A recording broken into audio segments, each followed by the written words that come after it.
Peggy 18.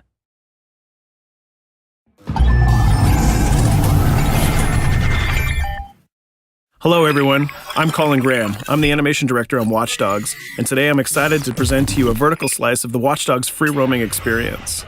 So actually, this is not a mission. Everything we're going to showcase today is completely systemic, and we're free to do as we please. We start off in the wards, the low-income district of our interpretation of Chicago. When creating the world of Watch Dogs, we wanted to stay true to the city and give a unique flavor to each and every neighborhood, not only in terms of the architecture, but also in terms of the people that you'll encounter and what is happening in their day-to-day lives. In the wards, you'll see working-class citizens, rusty cars, gang members, abandoned houses, and low-grade pawn shops. It's really not the kind of place that you're going to want to be alone after dark. Nowadays, modern cities are increasingly managed by software, controlling traffic lights, electricity grids, and surveillance systems. In our version of Chicago, this management software is called ctOS, or the Central Operating System. The ctOS controls everything in the city, and it was created by the Bloom Corporation. Since the ctOS has been installed in Chicago, people get to work faster, the crime rate has dropped, and the communication networks are now more accessible and stable than they ever were before. It goes without saying that if everything is connected, somebody able to take over the system would be extremely powerful. At this point in the game, we don't have control over this district's ctOS system.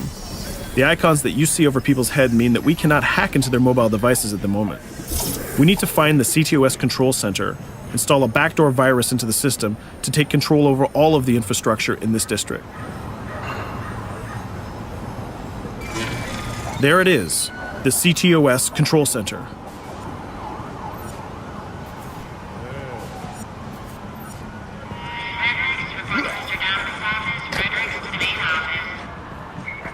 Watch it. You're walking someplace you got no business. It's heavily guarded. Let's see if we can find the server access codes from a distance.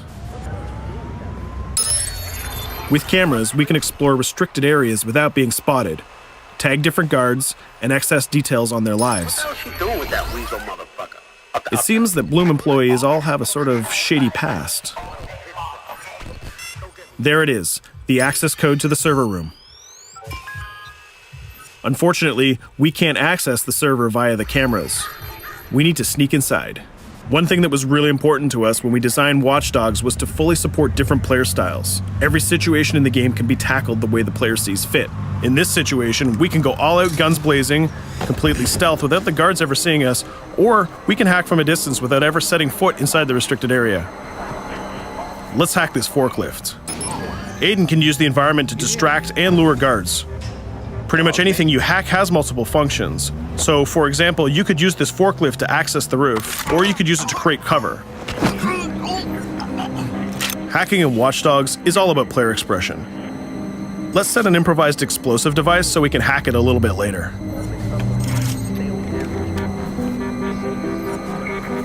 You'll also notice Aiden's low-profile stance.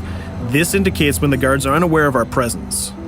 We'll try to reach the upper level of the building to see if we can gain a vantage point over our opponents. Everything in the environment can be hacked, so we're going to make some dynamic cover. That's how you spend a day off. Some quality beat. We'll use this forklift to lure the guard towards our IED that we set earlier. Let's see how this plan unfolds. You're working them on.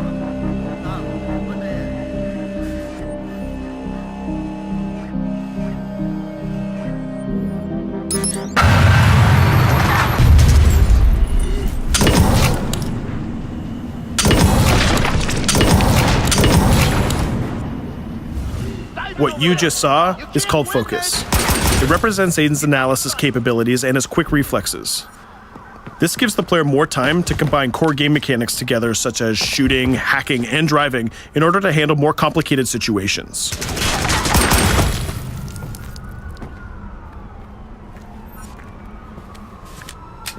Now we can access that control room.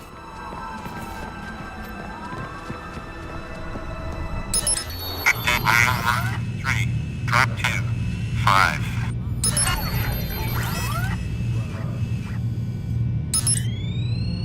Now we'll be able to hack all of the devices connected to the ctOS within the districts. Thousands of cameras, traffic lights, the electricity grid, and most importantly, all of the citizen information profiles. We can also benefit from the Chicago Police Department Crime Prediction System, which uses facial and pattern recognition to spot potential criminals or potential victims.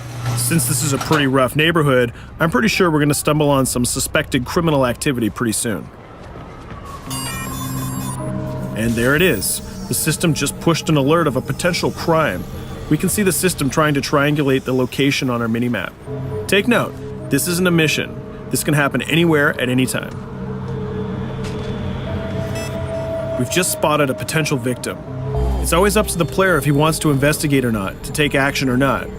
So let's see how this turns out. Yeah, you're right. Could I just...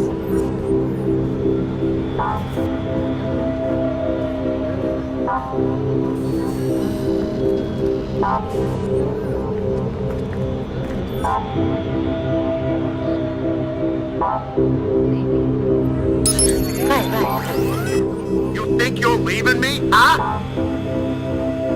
Jesus, I told you to stay away from me! You belong to me now. Get it? You better leave or I'll call the cops! I'll fucking kill you, goddammit. Get off! Yo! That was close. Good thing that we intervened.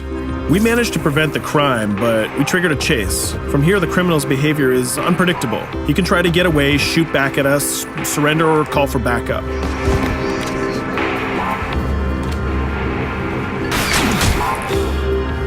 It seems like he decided to get away by car. Let's chase him down.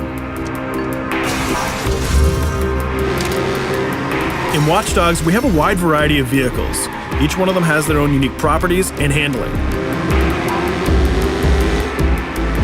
Let's see how we can use the ctOS to our advantage to neutralize this criminal and leave the cops to deal with him later.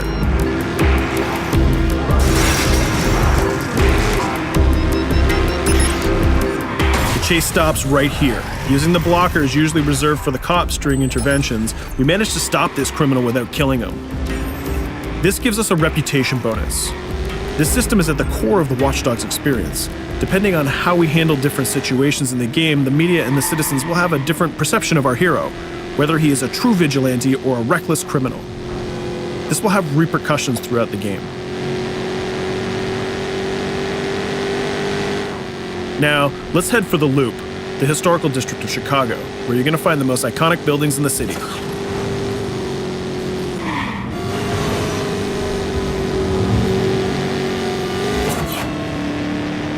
We're going to go to a gun shop to see what arsenal is available for players.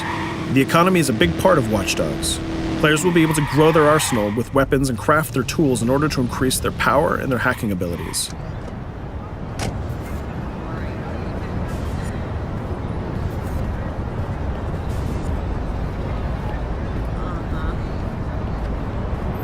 No, it's okay.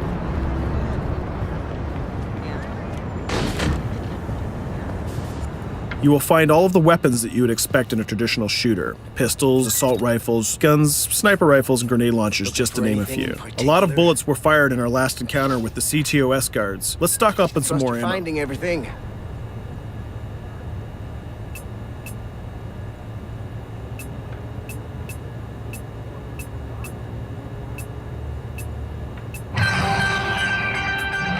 As we mentioned earlier, the media keep track of your actions and the citizens are going to react according to the perception that they have of you. Here, the media is reporting a crime in which you are the #1 suspect. The gun shop owner recognized you and decided to trigger a silent alarm to notify the police. Copy that. Possible wanted suspect presumed armed and dangerous. Police are now trying to locate the source of the threat using the surveillance system in the city, represented by the yellow circles on the minimap. Come in, PH3.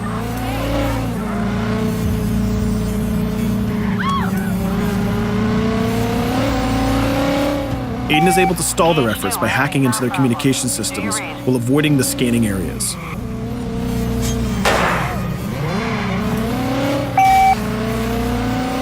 PH units, do you copy? Repeat, squad to all PH units. Once they've lost our trail, we can go back to our activities.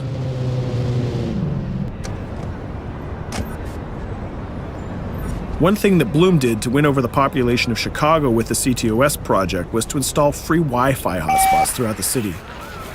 Free Wi-Fi is cool, but not very safe with someone like Aiden Pierce around.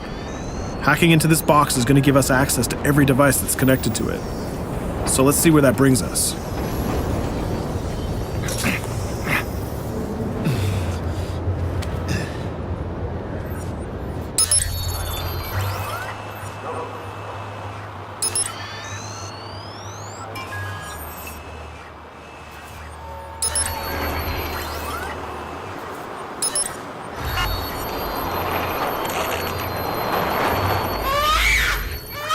We just hacked into the webcam of a laptop. It seems that we're in the apartment of a mother and we can hear her baby crying in the background.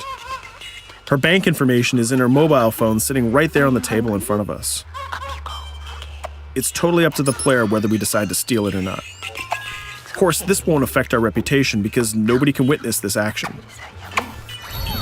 Just like in real life, nothing is totally black or white, but rather many shades of gray. This is exactly the situation where we want the player to question his own morality. Let's go withdraw that money. If you think that you're alone, think again. Aiden is not the only hacker in town. Someone's trying to install a backdoor virus on Aiden's phone in order to steal a portion of the information that he's gathered through the game so far. First, we're gonna have to reach the area where the signal is coming from.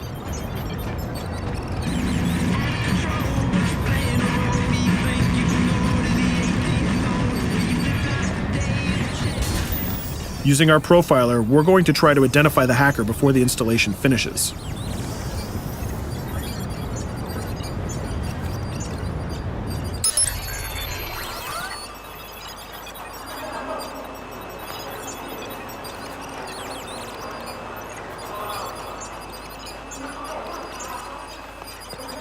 There he is. In Watch Dogs, things aren't always what they seem to be. This is actually another player that seamlessly came into our single-player experience. Let's not let him get away with this. We're going to teach this guy a lesson.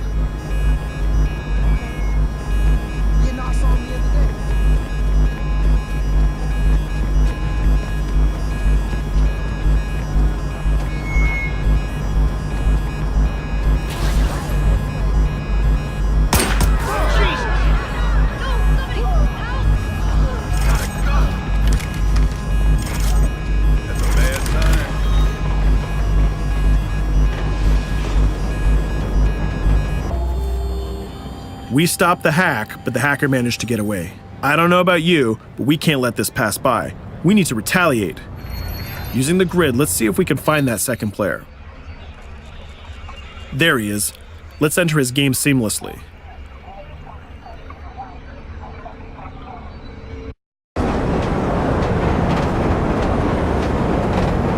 The second player is not yet aware of our presence. If we act carefully, he might think that we're one of the many NPCs in the city.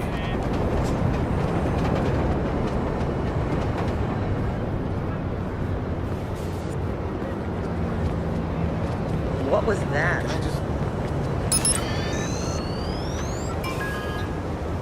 So let's find a place to hide and start hacking. What's going on?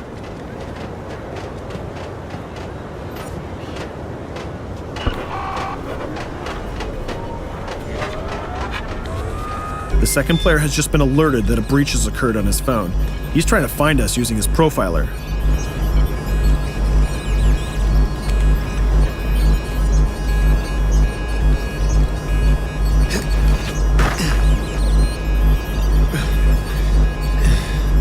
He's dangerously close. Let's hide in the car. We're spotted. Let's get out of there.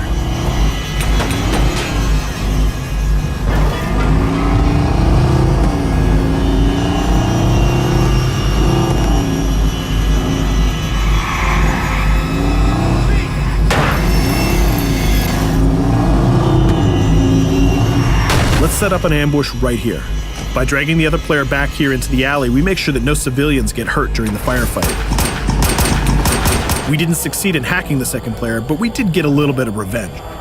So that's what we have time for today. We hope you enjoyed our quick gameplay session. Stay tuned for more about Watch Dogs.